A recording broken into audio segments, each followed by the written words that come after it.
우리 렘넌트 사역하고 있는 우리 사역자들 또 목회자들 또 우리 렘넌트를 키우고 있는 우리 부모님들 앞으로 이제 신혼분들 아직까지 이제 렘넌트가 없는 가정들 어떻게 사역의 방향을 잡고 실제로 어떻게 사역을 해야 될 것인가. 아마 이런 경우에는 뭔가 확실한 여러분들이 붙잡지 않으면은 막연할 수가 있습니다.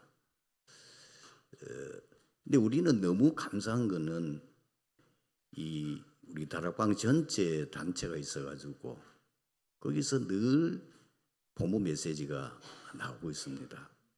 그거를 방향 잡는 것으로 붙잡으면 됩니다. 왜 본부에서 금토일 시대를 열어라. 그걸 지금 계속 강조하고 있을까? 지금 유 목사님이 서기만 하면은 금토일 시대. 이거 뭐 어느 집회든지 마찬가지. 이거는 렘넌트 집회 때만 말하는 게 아니고 핵심 때도 산업 선교 때도 또 우리 목사님들만 모이는 목회 대학원에서도 계속 그 얘기를 한단 말이에요. 왜 그 얘기를 하는가? 왜 금토일 시대를 열어야 되는가? 이걸 여러분들이 왜 전도자가 저 말을 하고 있지?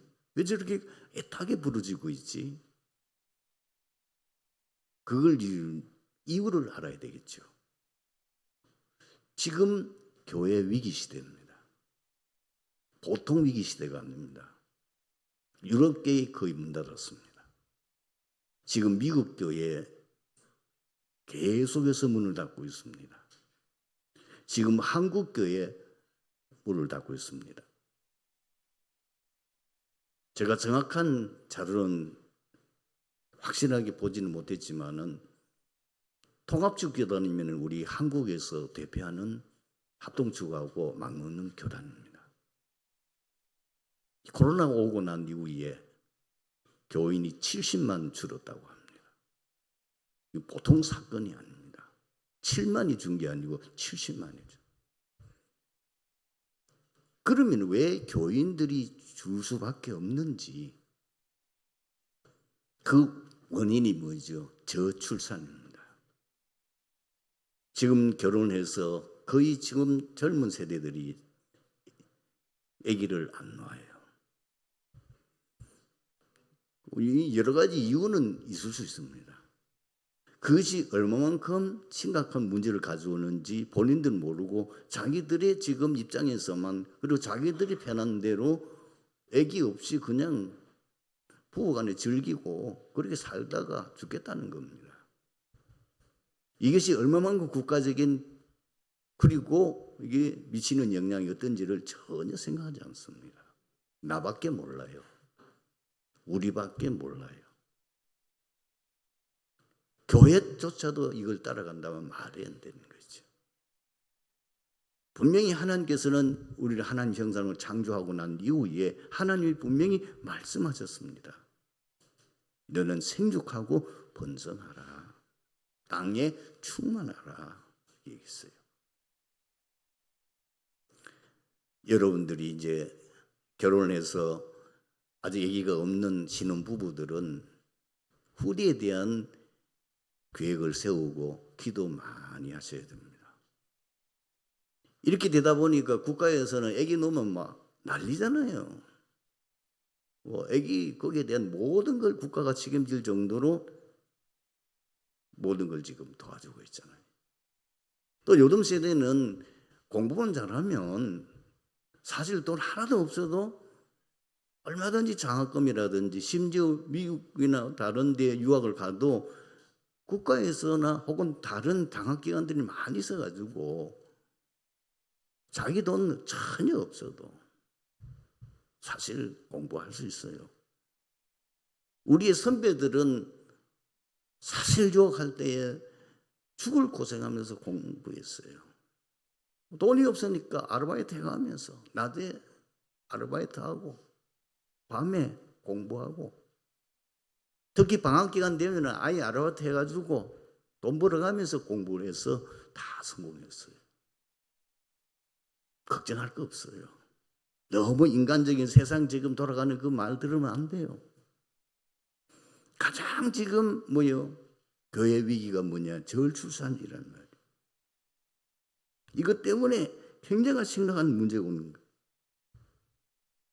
그리고 많은 사람들이 왜 교회를 떠나느냐? 특히 우리 젊은 세대들이 왜 교회에 나오지 않느냐면은 이게 지금 5일 근무제고 앞으로 4일 근무제가 될 가능성이 많아요.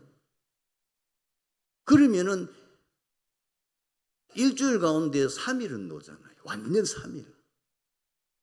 젊은 세대들이 이 세상 좋은 풍족한 세계에 거기 다 빠지는 거예요. 자기들만 가는 게 아니에요. 결국은 애들까지 다 데리고 놀러 간단 말이에요. 그러니 교회에 처음에는 좀 양심의 가책이 느껴져요. 이래도 되나? 이러다가 이게 한 번, 두 번 이래 지나가면 완전히 그것 자체가 없어지는 거예요. 왜냐면 무슨 별 문제 없으니까, 애들 문제 없으니까. 그것이 얼마만큼 심각한 문제를 가져오고 그 결과가 어떤 엄청난 비극을 가져오는지를 전혀 의식하지 못하고 그렇게 빠져 살아가는 거예요. 거기다가 교회 안 나올 이유가 뭐죠? 비대면. 요즘 어지간한 교회들마다 다 유튜브 띄우잖아요.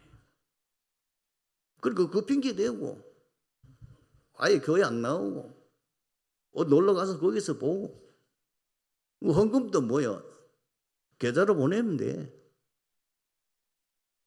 이런 지금 사회 여러 가지 문화적인 흐름들이 굉장히 문제를 가져온단 말이에요.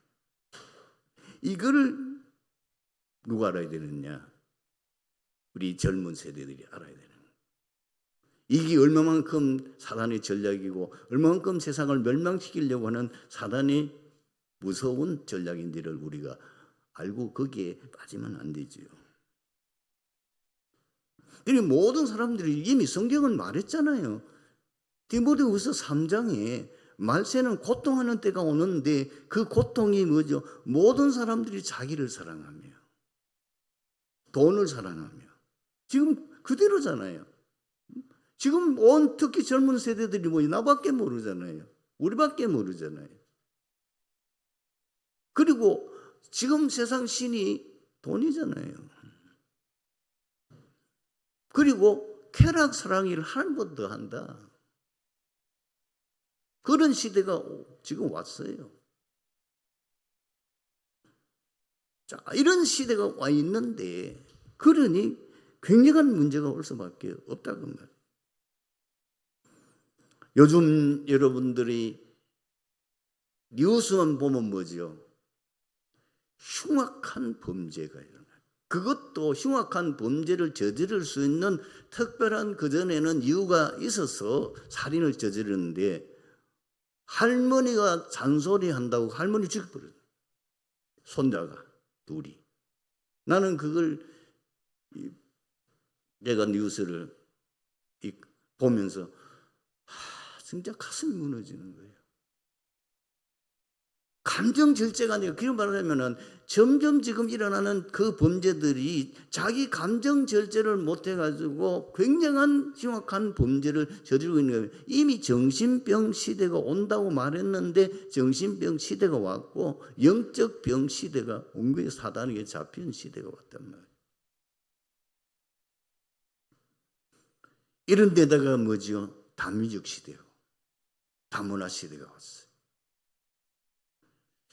자, 이 밀려오는 다민족들을 어떻게 해야 되냐면 이게 결국은 우리 한국에 적응을 하지 못하면은 이 다민족들과 다민족이 들어와서 이게 또 한국에 엄청난 범죄 집단이나 혹은 사회에 굉장한 문제를 오게 되는 거죠. 야, 이런 시대. 그러면은 이런 시대에는 뭐죠?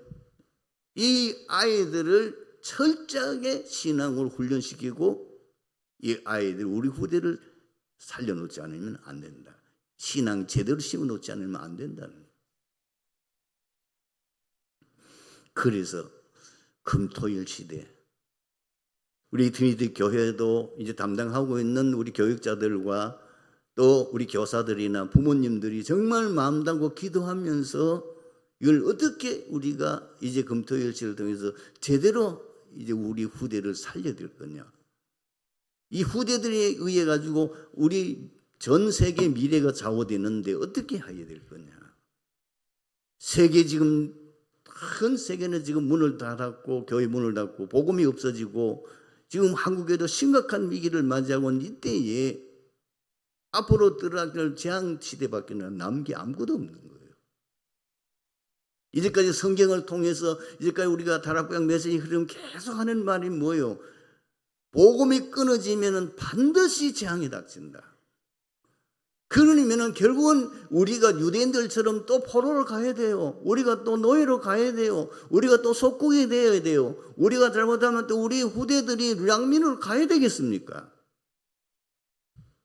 갈 수밖에 없는 거예요. 왜냐하면 하나님의 말씀이나 그리고 하나님께서 세계복음화 하는 그거는 어떤 경우에도 그것이 없어지지 않고 하나님 계획은 그대로 성취돼요. 우리가 안 하니까 두들겨 패더라도 하는 거예요. 그것이 구약성경 지금 이 신약성경을 통해서 유대인을 통해서 우리에게 교훈을 주고 있는 거예요. 그래서 사역을 방향을 할 때에 금토일 시대를 맞이해서 어떻게 우리가 사역을 방향을 지었냐면 대단한 거 하는 게 아닙니다. 가장 중요한 것이 이 렘넌트 속에 복음이 이해되고 복음이 체험되고 사실 복음이 이해되고 복음이 체험되면 각인은 되게 돼 있어요. 각인되면 뿌리 체질되는 것은 당연히 오는 거죠. 이 부분을 가장 중심을 둬야 됩니다. 저는 이것이 렘넌트 사역의 몇 프로를 보느냐? 99%를 봅니다. 아마 여러분들 렘넌트 사역하고 있는 교사들이나 렘넌트 사역하고 있는 우리 교육자들이나 애들 여러분 지금 신앙생활 하는 거 보면 여러분 그걸 분별할 수 있어요. 아가 아직 구원의 확신이 없구나. 그리고 복음으로 인생 확실하게 뭔가 체험된 게 없다 하는 걸 느낄 겁니다. 그 속에 예수 생명 들어가 버리면 끝납니다. 진짜 예수 생명 제대로 들어가 버리면 그 아이의 인생은 싹 바뀌게 돼 있어요. 예배 자연들이 교회 헌신하게 돼 있어요. 그리고 이상한 삶 생활하지 뭐 타락된 생활 하라 하지 말할 필요가 없어요. 정말 그 속에 예수 생명이 들어가고 예수가 그 사람 그 아이 속에 주인이 돼버리면 그 인생이 싹 바뀌게 돼 있어요. 물론 시간이 좀 걸립니다. 영적 문제를 가지고 있는 경우에는 조금 치유가 필요하겠지만은 그러나 분명히 그 속에 참 생명이 들어가 버리면 변화되는 거예요. 이제 우리가 할 수 있는 건 뭐지요? 그 아이에게 인생의 삶의 목표만 알려주면 되는 거예요. 하나님의 소원이 뭐냐? 세계복음화다. 성경을 봐라. 아브라함을 처음 부르실 때 뭘 얘기했냐? 하나님의 소원이 뭐냐? 모든 사람이 구원을 받으며 진리를 아는 데 이르기를 원하시느니라. 그걸 네가 인생의 목표로 삼는 거야. 너희는 먼저 그의 나라와 그 일을 구하라. 그게 다른 거 아니야. 그것도 세계복음화야. 그러면 모든 것 더해 주시라고 안 했느냐?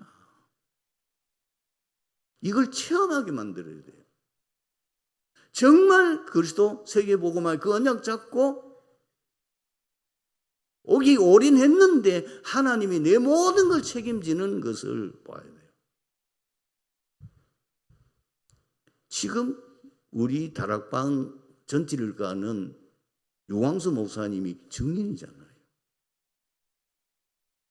증인 아닙니까? 완전히 무너진 가정이에요.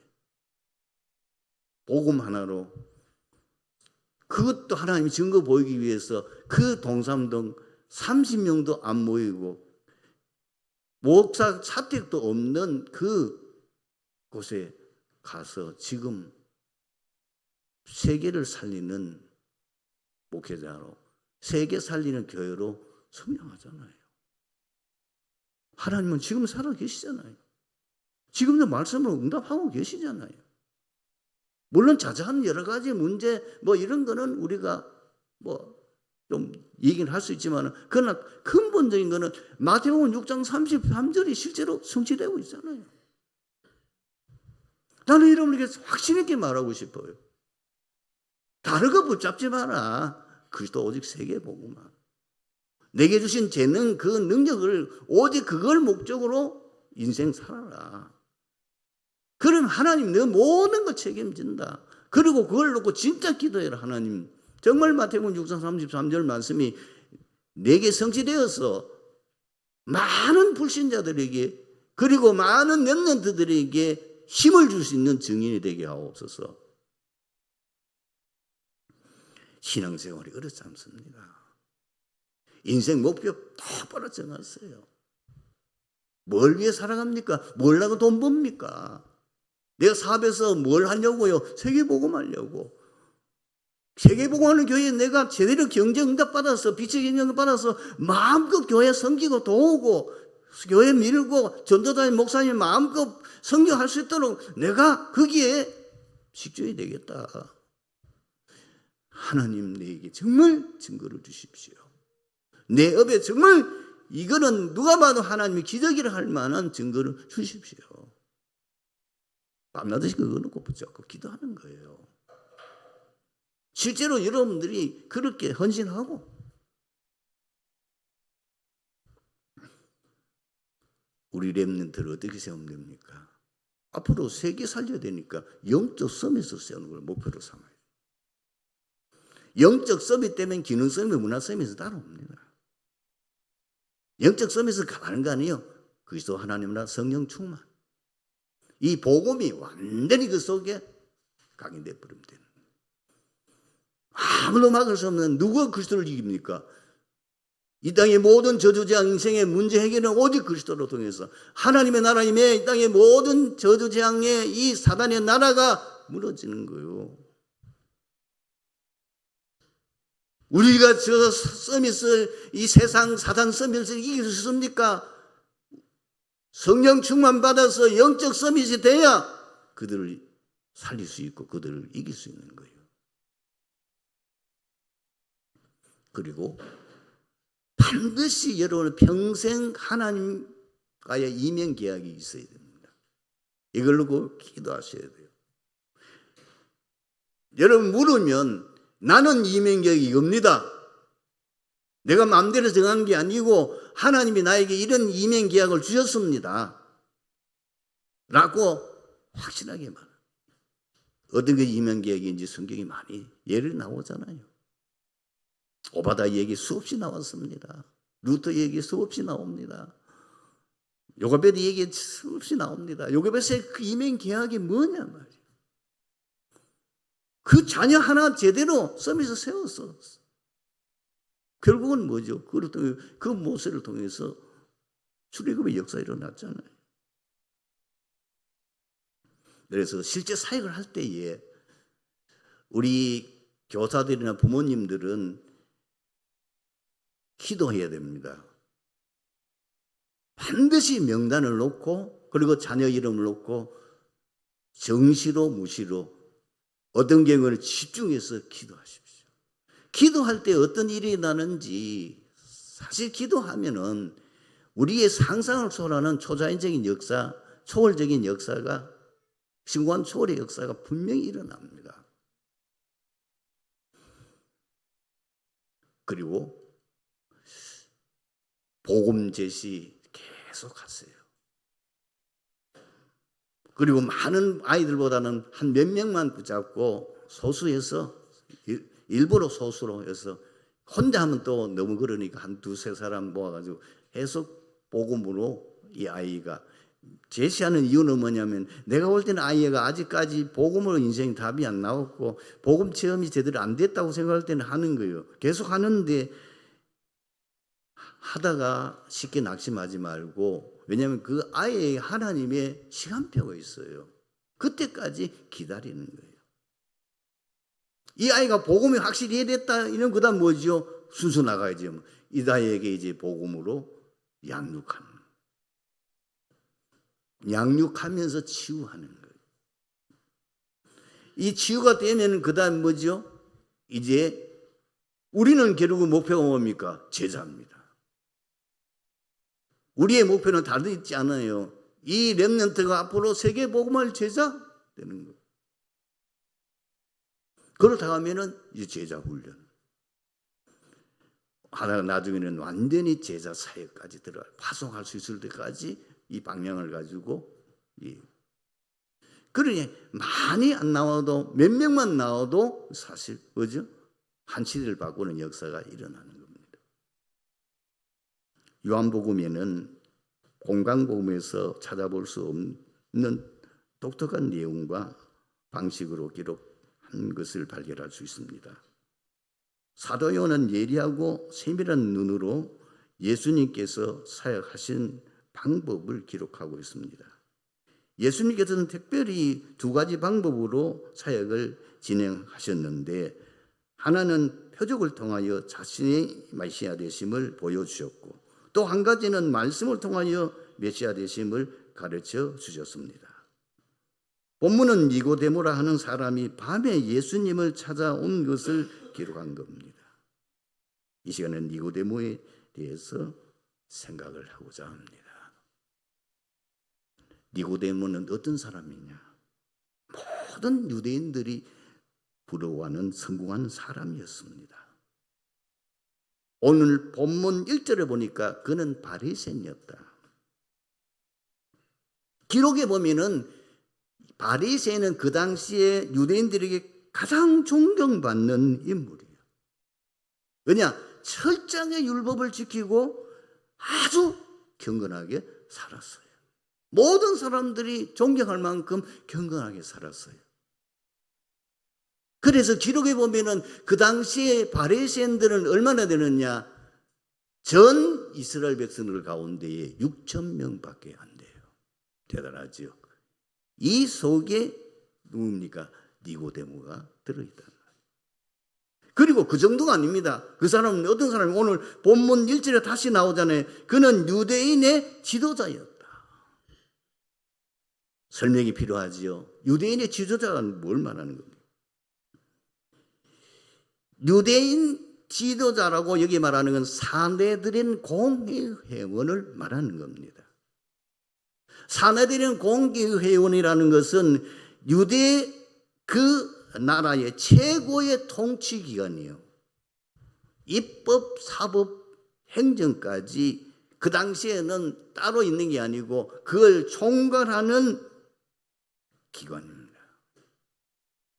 거기에 소속된 사람은 71명밖에 안 돼요. 거기에 소속되려고 하면은 어떤 사람들이 그 기관에 들어갈 수 있느냐? 최고 엘리트 층이라 해야 돼요. 최고 엘리트 층은 세 가지예요. 뭐죠? 제사장 가문, 그리고 어디냐? 바리새인 가문, 그리고 장로 가문. 이렇게 해서 예수님이 사내들인 공회에서 사형 사실 뭐죠? 결정이 되잖아요. 결정해놓고는 자기가 사람들을 죽일 수 없으냐. 왜냐하면 그 당시는 로마의 식민지가 되어 있잖아요. 로마에 지금 속국이 되어 있기 때문에 할 수 없이 지금 유대를 다스리고 있는 총독에게 가서 허락을 받아야만 사람을 죽일 수 있으니까 자기가 다 결정해놓고, 그래서 빌라도 찾아간 겁니다. 빌라도는 사실 아무 관계 없어요. 허락해준 거 하나밖에 없다니까요. 이 71명이 모여가지고 저 예수는 이단이요, 저는 죽여야 된다, 거기서 결정한 거예요. 바로 거기에 이 니고데모가 들어있어요. 그 정도가 아닙니다. 10절에 보면 어떤 말이 나옵니까? 예수님 말했어요. 너는 이스라엘의 스승 선생으로서 랍비예요. 그러니까 니고데모는 모든 사람들이 지금 유대인들이 부러워하는 최고의 자리에, 성공의 자리에 있는 사람이었어요. 그런데 두 번째, 왜 밤에 예수님을 찾아왔냐는 거예요. 여기에는 추석가들의 그 주장을 보면 네 가지 학설이 있어요. 그 첫 번째는 뭐냐면 그의 사회적인 지위 때문에, 그리고 그 어마어마한 모든 사람들 부러워하는, 유대인들 부러워하는 그 사내들은 공회원인 바리새인이요, 그리고 랍비요. 그 사회적인 지위 때문에 낮에 못 오고 밤에 왔다. 일리가 있죠. 그리고 당시 예수 믿는 사람들을 이단시하고 비박했기 때문에 요한복음 12장 42절 43절을 보면 이렇게 기록되어 있습니다. 그러나 관리 중에도 그를 믿는 자가 많대. 그런 말은 예수님을 말합니다. 예수님을 믿는 자가 많대. 바리새인들 때문에 드러나게 말을 못하니 이는 출교를 당할까 두려워함이라. 그들은 사람의 영광을 하나님의 영광보다 더 사랑하니라. 이래서 온 거예요. 밤에 예수님 낮에 못 찾아오는. 또 타인의 이목 때문에 의석해서 못 왔다. 어떤 신학자는 예수님과 진지한 대화를 나누기 위해서. 그렇지, 낮에는 예수님 지금 바쁘시잖아요. 계속 바쁘신데 자기와 어떤 아주 진지하게 대화를 나눌 수 있는 시간적인 여유가 없잖아요. 저는 어떤 생각이 드느냐, 니고데모가 밤에 예수님을 찾아왔을 때 앞에 있는 부분도 의식이 됐겠지만 저는 네 번째를 가장 비중을 둡니다. 뭔가 이 사람이 인생에 중요한 의문이 있는 거예요. 뭔가 거기에 대한 답을 얻기를 바라는 거예요. 자, 이 스승을 만나기 위해서는, 예수님 만나기 위해서는 특별한 시간을 내야 되겠죠. 가만히 보니까 그래도 밤에는 시간이 안 있겠느냐. 이래서 제가 보기에는 예수님을 찾아왔을 거라고 생각됩니다. 그래서 세 번째로 니고데모의 참 모습은 어떠한가. 자, 세상적으로는 부러울 건 없어요. 모든 사람을 부러워하는 사람이에요. 나중에 이 예수님 시체를 이제 장사 지낼 때에 이 니고데모가 굉장히 많은 뭘 가져왔느냐 하면은 모략과 침량 섞인 것을 100리트바를 가져왔다고 봤을 때 굉장한 부자인 거예요. 뭐가 부럽습니까? 뭐가 부족합니까? 왜 찾아왔을까요? 영적으로 매우 갈급한 거예요. 아무리 세상적으로 육신적으로 풍족하더라도 그러나 인간은 영적 존재이기 때문에 영적인 만족이 없으면 행복이 없는 거예요. 뿐만 아닙니다. 그는 굉장히 용기 있는 사람이에요. 다른 사람들은 예수님이 분명히 하나님 보낸 그리스도라는 사실을 인정하면서도 용기가 없어서 못 오는 니고데모는 찾아왔어요. 대단한 용기죠. 보통 용기가 아니에요. 아주 용기 있는 사람이에요. 그리고 진리에 대한 굉장히 정의의 감을 가지고 있는 사람인데 요한복음 7장 거기에 50절 51절에 보면은 예수님에 대해서 그 공회원끼리도 헐갑을 있었어요. 이 사람은 이단이다, 이 사람은 뭐다, 막 자기들이 판단하고 심지어 사람을 보내가지고 예수님을 잡아 체포해와라 이런 일까지 벌어져서 막 예수님에 대해서 아주 나쁘게 평가할 때에 거기서 이 니고데모가 아니다는 겁니다. 우리 율법에 사람의 말도 그 행한 일을 알기 전에 우리가 마음대로 판단하면 되느냐? 그건 옳지 않다. 진리에 대한 확실한 정의감을 가지고 있는 사람이었어요. 뿐만 아니라 탁월한 믿음의 헌신자였습니다. 아까도 얘기했지만은 요한복음 19장 39절에 보면은 예수님께서 이제 십자가에 달려 돌아가신 후에 그 시신을 이제 안장할 때, 그때에 조그만 사람 두 사람, 이제 아리마대 요셉은 그 예수님 시체를 자기의 앞으로 들어갈 그 무덤에다가 장사 지내게 돼요. 그때 누가 찾아왔느냐 하면은, 그때 밤에 예수님을 찾아왔던 이 니고데모가 와서 그 시체에 바르기 위한 모략, 그 시체에 바르는 침향 섞인 것을 향품을 가지고 와서 거기에 바르게 했다는 겁니다. 오늘 말씀의 결론입니다. 우리는 니고데모를 통해서 우리가 배울 교훈이 무엇입니까? 세상 것으로는 영적 갈급함을 해결할 수 없습니다. 분명히 아셔야 돼요.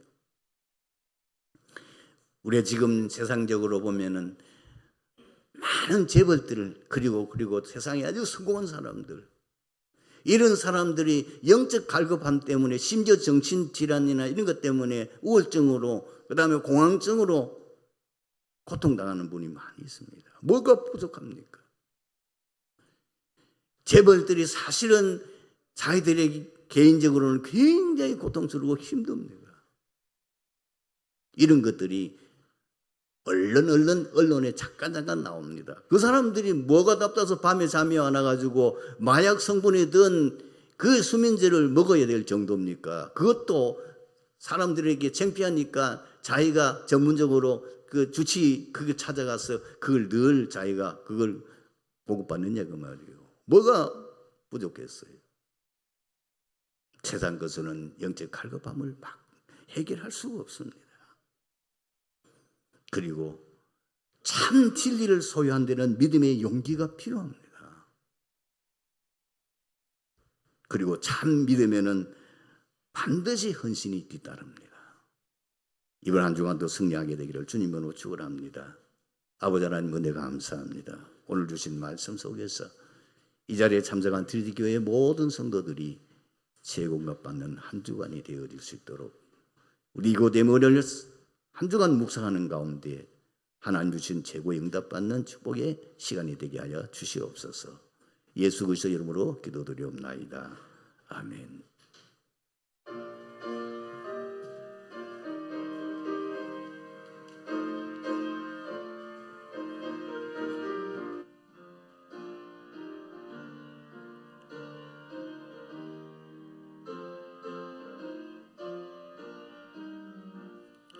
갈 길을 밝히 보이시니 주 앞에 빨리 나갑시다.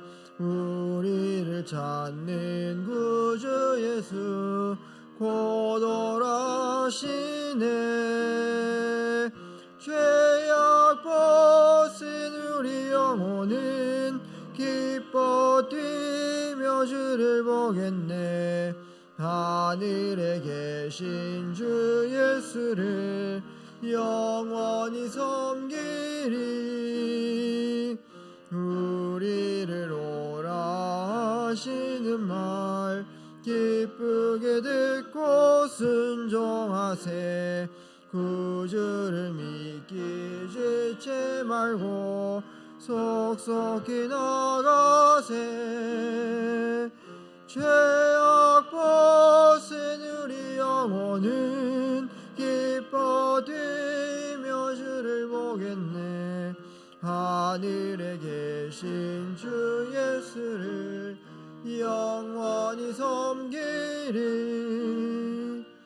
주 오늘 여기 계시오니 다 와서 주의 말씀 듣세. 듣기도 하며 생각하니 참 진리시로다. 죄악 벗은 우리 영혼은 기뻐 뛰며 주를 보겠네. 하늘에 계신 주 예수를 영원히 섬기리.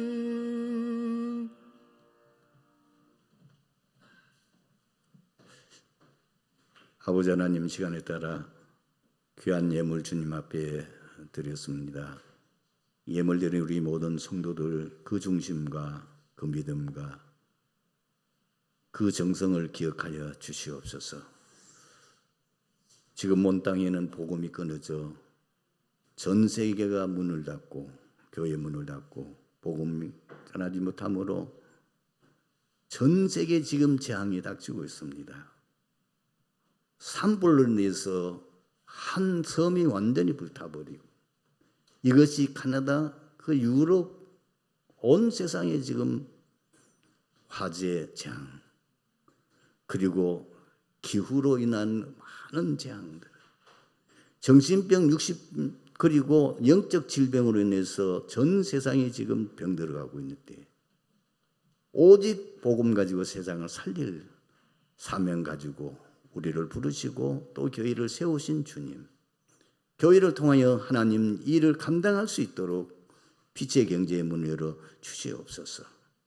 우리 렘넌트가 시대 살릴 수 있는 전도자로 전 세계 5천 미 정도까지 살리는 전도자로 현장 살릴 수 있는 증인으로 쓸 수 있도록 교회가 뒷받침할 수 있는 경제응답을 주시옵소서. 주 예수 그리스도 이름으로 기도하옵나이다. 아멘.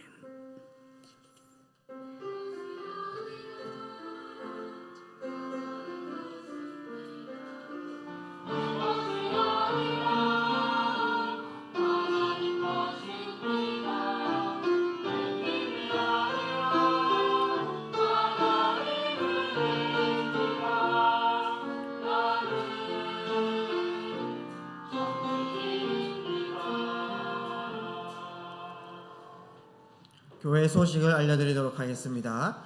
9월 237 하요 제자훈련 등록 안내가 있습니다. 9월 26일 날 되어지고 덕평에서 진행되며 등록 기간은 9월 20일까지입니다. 2023년 중직자대학원 가을 학기가 시작되어집니다. 등록 안내를 잘 보시고 개강 예배가 9월 10일이고요. 회비는 6만 원이고 등록 기간 10월 22일까지 우리 교회의 계좌로 이렇게 보내주시면 되겠습니다. 모두 참석하셔가지고 또 전도운동에 꼭 주역되시기를 바랍니다. 우리 소식란을 보시면은 우리 9월 기도 수첩 중직자 편지 판매하고 있으니 또 시간에 맞게 잘 구매를 해주시고 오늘 전도회 원래가 1시 30분에 있습니다. 또 치유선교부 예배가 2시에 본당에서 있습니다. 내일부터 해가지고 10월 13일까지 40일 집중 및 830 기도 망대가 또 시작되어집니다. 중요한 집중을 통해서 하나님 나라 이루며 귀한 하나님 계획을 깨닫는 시간 되었으면 좋겠습니다. 트리니티 찬양 페스티벌이 9월 24일 날 주일 날 오후에 있습니다. 각 기관 참여할 수 있고요. 또 그 방송부에서 요청을 좀 했는데 만약 기관에서 곡이 정해지면은 빨리 곡을 좀 알려주시면은 미리 PPT 작업과 또 여러 가지 준비를 한다라고 합니다. 꼭 기억해 주시고 함께 원리스의 시간 되었으면 좋겠습니다. 9월 봉사위원 또 주방 봉사위원 잘 참고를 해주셨으면 좋겠고 또 교회 중보기도 할 모든 대상자들과 또 중요한 분들 위해서 계속 기도를 부탁드립니다. 특별히 한 달 반 정도의 시간 또 한국에 있었던 우리 이은혜 성도님이 또 이번 주에 또 포르투갈로 이제 가시게 됩니다. 포르투갈에는 또 다락방 시스템이 없거든요. 전도자들이 또 순회는 이렇게 해나가지만은 거기에서 거주하면서 실제 포르투갈 시스템이 없기 때문에 우리 휴고 성도님 또 우리 이은혜 성도님 가정이 포르투갈 237 나라 살리는 파수망대로서 나갈 수 있도록 꼭 기도를 담아주시고 우리가 기도로 많이 후원을 해주셨으면 좋겠습니다. 나머지 광고는 주보를 잘 참조해 주시면 되겠고요. 다 같이 일어나서 찬송가 2장 같이 찬양 드리도록 하겠습니다.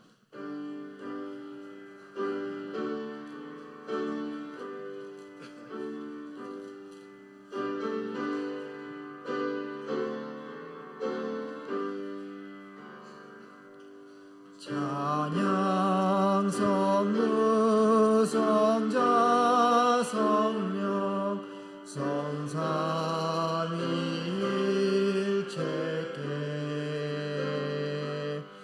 영원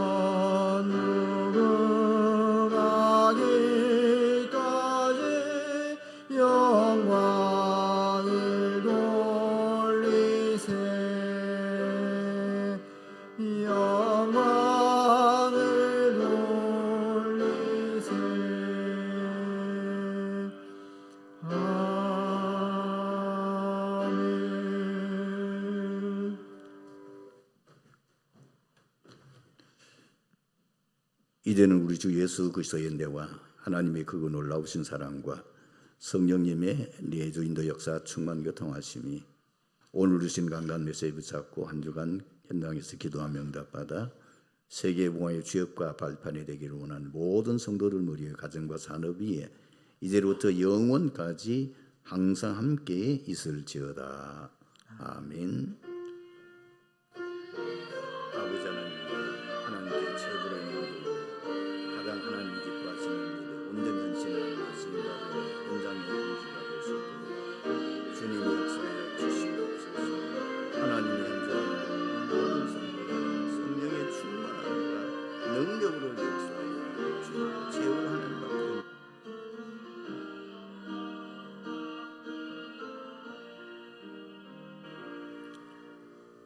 함께 예배드리신 분들과 인사 나누도록 하겠습니다. 당신은 교회 살릴 주역입니다. 당신은 지혜 살릴 주역입니다. 예, 오늘 주신 말씀 붙잡고 나 자신이 하나님 앞에 바른 중심 가지고 서나가며 또 현장에 영적으로 갈급한 자들을 살리는 전도자의 축복 누리시기를 주의 이름으로 축복합니다. 우리 주여 나의 삶 속의 2절 찬양 드림으로 예배를 마치도록 하겠습니다.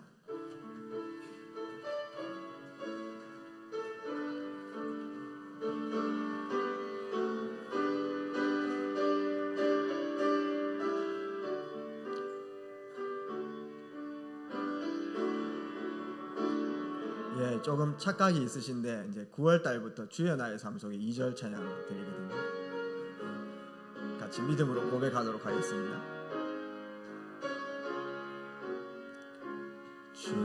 주여 나의 걸음이